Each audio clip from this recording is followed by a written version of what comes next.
The all-new BMW X3 is here with an all-new exterior, an all-new interior, bigger battery, longer range. But what lies underneath the surface? Well, that's what I'm going to find out in this review of the brand new BMW X3 Plug-in hybrid. Love it or hate it, it seems that the new design language from BMW is here to stay. Well, this is not the complete Neue Klasse from BMW. It is something in between, and it has gotten even bigger kidneys. Yes, these kidneys, and they are now illuminated. And with this M Sport package, you get an even more aggressive front, rear, and side. It does give it the boost that it needs to make it that little bit more aggressive, because in the regular base spec X3 it looks a little bit too tame for my liking, or even a little bit too simplistic. But what do you think? Write to me in the comments.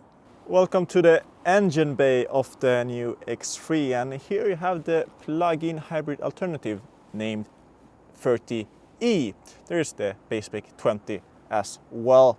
But here you get a petrol four-banger producing 190 horsepower. It is coupled with an electric engine as well, producing 184 horsepower, combined output just under 300, making this go from 0 to 100 kilometers an hour in about 6 to 7 seconds. The battery is now larger than previously, being 19.7 kilowatt hour, giving this a claimed range of around 80 to 90 kilometers in pure electric. It is not class leading, but it is necessary to keep it competitive in a very competitive segment.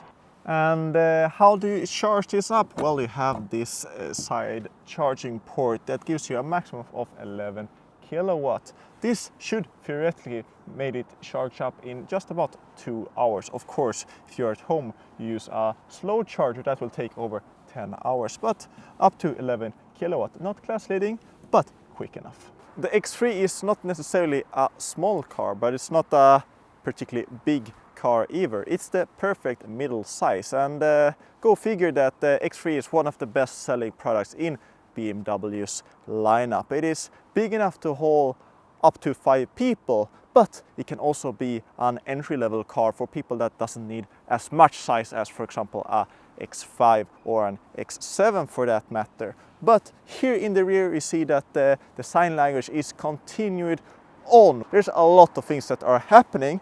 Luckily everything is connected pretty well with these rear lights, and they look pretty good, I must say. And you also see on the right side there the X3 30e. Speaking of the models lineup, you have the base spec 20, you even have the range topper M50, and hopefully in the future we'll get the X3M. This is somewhere in the middle ground of everything, and with a base price of around 700,000 Swedish kronor, just around 67,000 euros, is of course an expensive prospect, but compared to a plug-in hybrid from Mercedes, for example, is slightly cheaper. However, you have the very impressive Volvo XC60 plug-in hybrid, and that is quite a lot cheaper than the German counterpart, and especially this BMW X3 plug-in hybrid alternative. So this is somewhere in the middle, and it's trying to do a lot of things. So let's continue on with this review. And here in the rear you find 460 liters of storage space. That is because this is the plug-in hybrid alternative.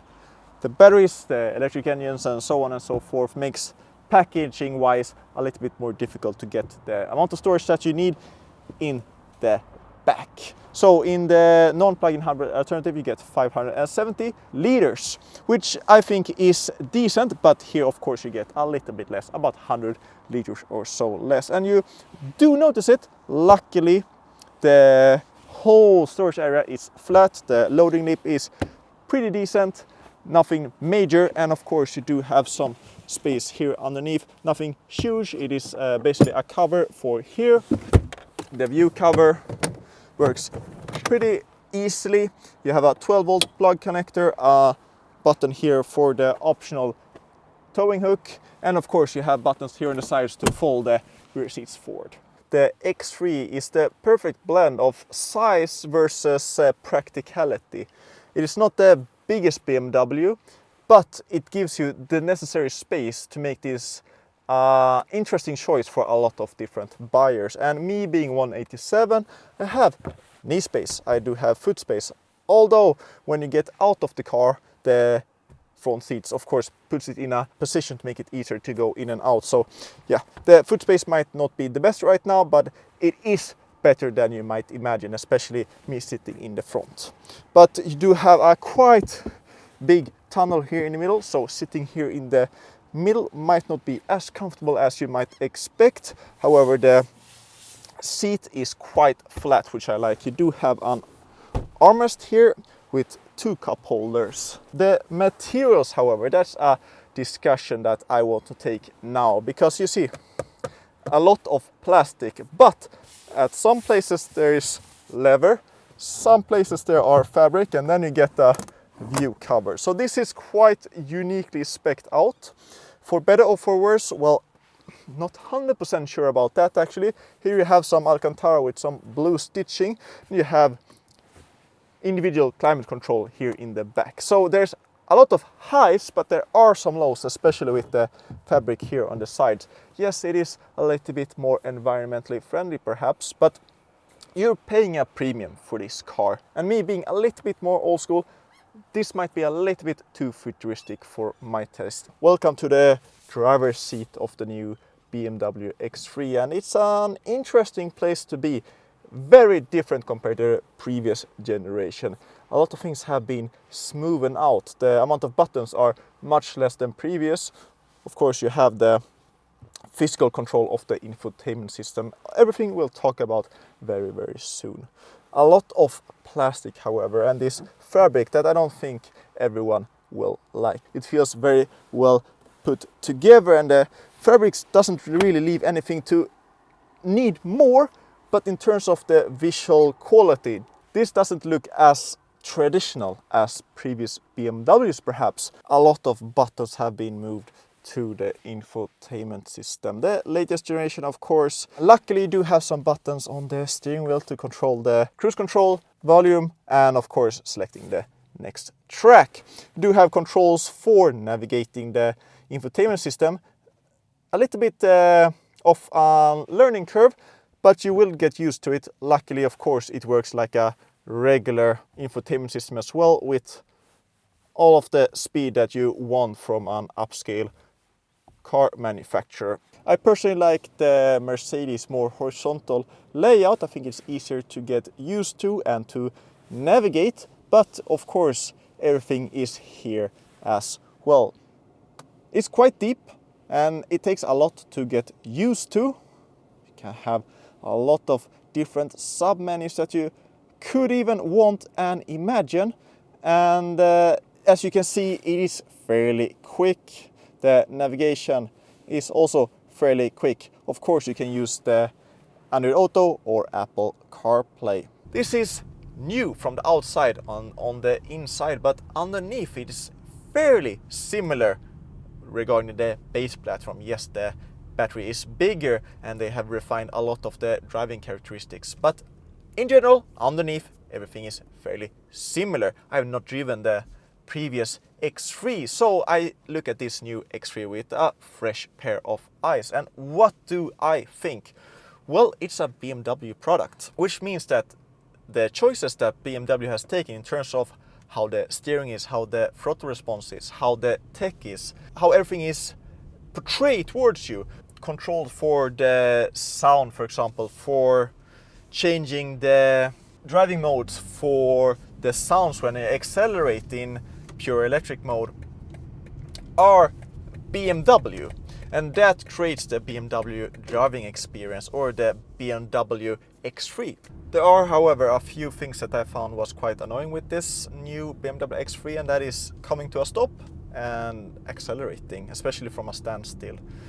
The gearbox, or there's something about this car that's very lurky, it's very jumpy, it's very not smooth at all. And do I like it? Well, yeah, I absolutely do that. It is different compared to an XC60 or a GLC or whatever competitor you are talking about. The X3 has been a staple for a long time in this small mid-sized SUV segment, and with this plug-in hybrid alternative they make it even more attractive for a bigger amount of buyers basically. The way that this car likes to be driven is smooth, calm, the way that you expect a plug-in hybrid car to behave like. But when you switch it into sport, you switch the gearbox into sport as well, and this changes just enough to give it that BMW driving machine credentials that I think people associate a BMW with. But is this a unique driving experience? Does it differentiate itself enough? Especially since there are so many plug-in hybrid alternatives on the market for whatever price basically. Well, I think that is an interesting question, or one of the most important questions to answer, because you have always had the traditional three: BMW, Audi, Mercedes.